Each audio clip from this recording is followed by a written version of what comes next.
நான் உங்கள் சிவடியன் பேசுகிறேன். தருமபுரி மாவட்டம் பாலக்கோடு வட்டம் மண்டுக்கோட்டை கிராமம் அருகில் ஸ்ரீ ருத்ர மகா சிவசக்தி பீடம் அமைந்துள்ளது. இந்த பீடத்தோட தனி சிறப்பு என்னென்னா, இங்கே மும்மூர்த்திகளும் முப்பெருந்தேவியர்களும் ஒரே நேர்கோட்டில் அமைஞ்சிருக்காங்க. அது மட்டும் இல்லாமல் பிரம்மா சரஸ்வதியோடும் மகேஸ்வரம் பச்சை நாயகியோடும் பெருமாள் ஸ்ரீதேவி பூதேவியோடும் ஒரே நேர்கோட்டில் இங்கே காட்சி தராங்க. இந்த மும்மூர்த்தியை சுற்றி பரிவார தேவதைகள் இருக்குது.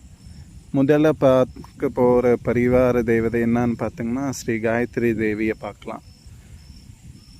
வேதங்களுக்கு அதிபதியான ஸ்ரீ காயத்ரி தேவி பஞ்சு முகங்களோட 10 கரங்களோட காட்சி புரியுறாங்க.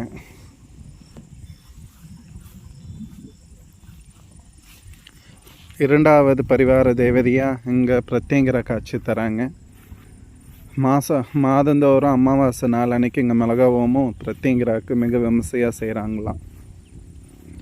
அந்த ஓமத்தில் கலந்து கொள்ளுறப்ப பில்லி சூனி ஏவல் எல்லாமே போகணும் ஒரு ஐதீகம் இங்கே உள்ளது. மூணாவது பரிவார தேவதையாக ஸ்ரீ வராகியம்மன். வராகியம்மன் பற்றி இப்போ எல்லாருக்கும் தெரியும். எதிரிகள் இருக்க மாட்டாங்க வராகியம்மனை கும்பிட.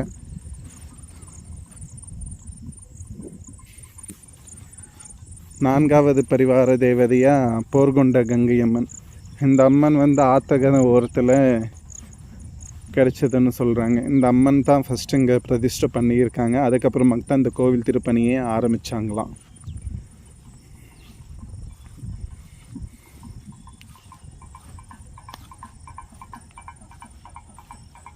அஞ்சாவது பரிவார தேவதையாக ஸ்ரீ நாக கருமாரி பச்சையம்மன். இந்த கோவிலை நிறுவன அடியரோட கனவில் இந்த அம்மன் காட்சி தந்தாங்க. இந்த கோவில் எப்படி கட்டுறோம், எந்த முறையில் செய்கிறோம் எல்லாம் இந்த அம்மன் தான் சொன்னாங்கன்னு சொல்கிறாங்க. ஸ்ரீ நாக கருமாரி பச்சையம்மன்.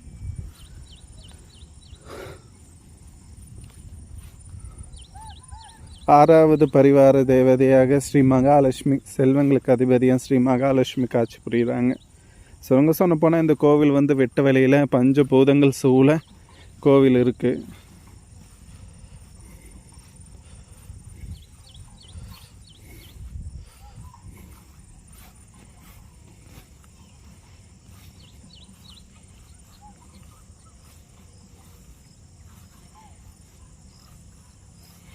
ஏழாவது பரிவார தேவனாக ஸ்ரீ யோக ஆஞ்சநேயர் காட்சி புரிகிறார்.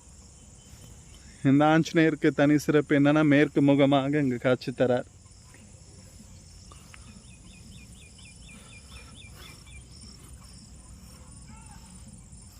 எட்டாவது பரிவார தேவனாக தட்சிணாமூர்த்தி. தென்முக கடவுளா ஸ்ரீ தட்சிணாமூர்த்தி. இவரை குருன்னு சொல்லுவாங்க. தட்சிணாமூர்த்தி காட்சி புரிகிறார்.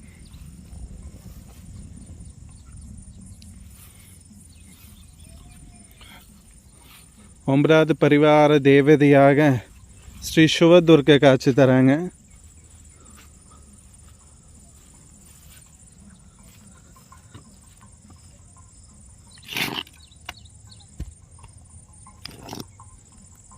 எல்லா கோவிலையும் விஷ்ணு துர்கை இருப்பாங்க. ஆனால் இந்த திரு ஆலயத்தில் சிவதுர்கை காட்சி தராங்க.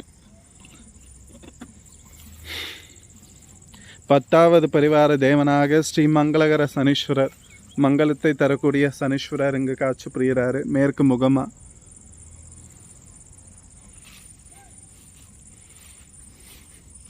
அடுத்து பார்க்க போகிற பரிவார தேவர் குட்டிச்சாத்தான். இந்த கோவில் திருப்பணி நடக்கிறப்ப கடக்கால் பூஜை செய்கிறப்ப இந்த சுயம்புவான கல் கிடைச்சது. அவங்க கனவுல இது குட்டிச்சாத்தான்னு சொன்னாங்களாமா. இந்த குட்டிச்சாத்தானுக்கு கூடிய விரைவில் இங்கே கோவில் கட்ட போகிறாங்கன்னு சொன்னாங்க கோவில் நிர்வாகம். அடுத்து பார்க்க போகிற பரிவார தேவர் சேஷ்ட பாலகன் சொல்லக்கூடிய காலபைரவர். காலத்தையே நிர்ணயிக்கக்கூடிய ஸ்ரீ காலபைரவரை பார்க்கலாம். அடுத்து ஸ்ரீ நவகிரக தேவர்.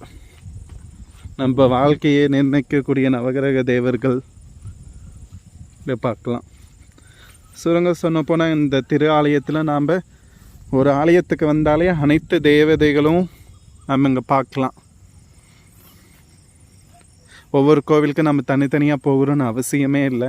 இங்கே ஒரே ஆலயத்தில் நம்ம சொன்னப்போனால் மொத்த அவதாரத்துக்கு உரிய மெயின் தெய்வங்கள்னு நம்ம பார்த்தா பிரம்மா, சரஸ்வதி, பெருமாள், ஸ்ரீதேவி, பூதேவி, மகேஸ்வரன், பார்வதி, இவங்களை தான் மெயின் தேவதையாக சொல்லுவாங்க. இவங்க அடிப்படையாக தான் மற்ற தேவதைகள் வந்து உருவானது. அடுத்து பார்த்தோங்கன்னா ஸ்ரீ முருகர், பாலமுருகர் காட்சி புரிகிறாரு.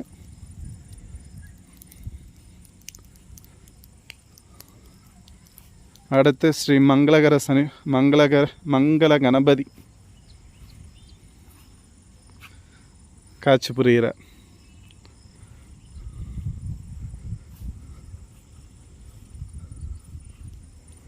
அப்படியே உள்ளே போனோங்கன்னா ஸ்ரீ அகித்தீஸ்வரம், செல்வ விநாயகரும் காட்சி புரிகிறார். அதுக்கு மேலே பார்த்திங்கன்னா ஸ்ரீ மகாநந்தி சிம்ம வாகனமும் ஒட்டுக்கா ஜோடியாக இருக்காங்க. இங்கே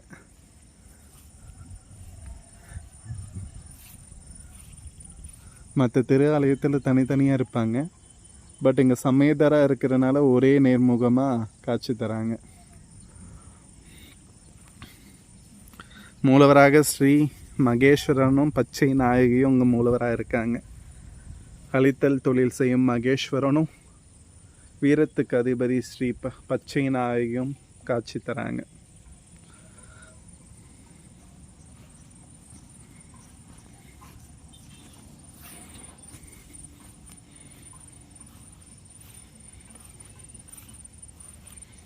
படைத்தல் தொழிலை செய்யும் ஸ்ரீ பிரம்மாவும் கல்விக்கு அதிபதியான ஸ்ரீ கலைவாணியும் அழகாக காட்சி தராங்க.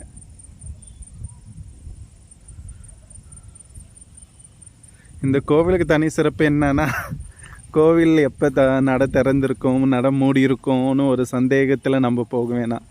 நைட்டு 12 மணிக்கு வந்தாலும் இந்த கோவில் திறந்துட்டு தான் இருக்கும். ஏன்னா வெட்ட வெளியில் தான் இருக்குது இந்த கோவில் திருஆலயம். எந்த நேரமும் நம்ம மன கஷ்டங்களை வந்து கோரி இந்த திரு ஆலயத்தில் அழகாக இயற்கை சொன்னப்போனால் இந்த கோவில் வந்து சுற்றிரும் பாருங்கள். அழகாக இயற்கையாக ஒரு வயலுக்குள்ளே இந்த கோவில் அமைச்சிருக்காங்க. ஒரு வயலுக்குள்ளே இருக்குது இந்த திரு ஆலயம்.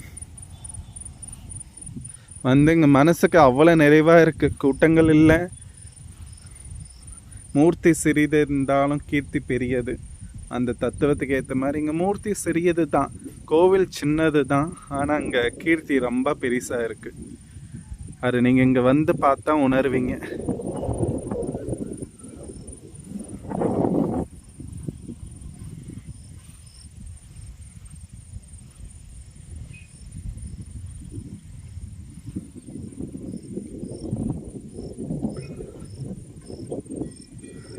நன்றி.